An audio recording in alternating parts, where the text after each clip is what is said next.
Montujem tu dvojo posunných dverí, zase niečo špeciálne. Máme tu ako keby jeden posunný systém. Môžete sa na to takto pozrieť, je to jedna lišta, tu som to spojil.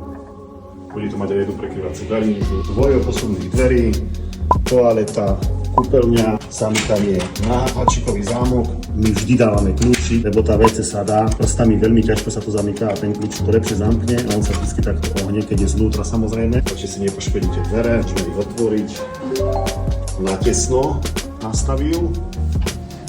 Isté druhé dvere, krásna malá kúpeľňa. Takto to vyzerá, keď je to otvorené. A máme hotovo. Čo vám chcem ukázať zákazníkovú kuchyňu, dúfam, že ma nenakope Toriky, že mu tu kamerujem kuchyňu. Má geniálnu kuchyňu a chcem, aby ste ho videli. Samozrejme ešte nie je dokončená, ale tá farba s tou bielou, to políčky, všetko medené, v medenej farbe. Celý byt má takéto medené prvky a za mňa to vyzerá brutálne.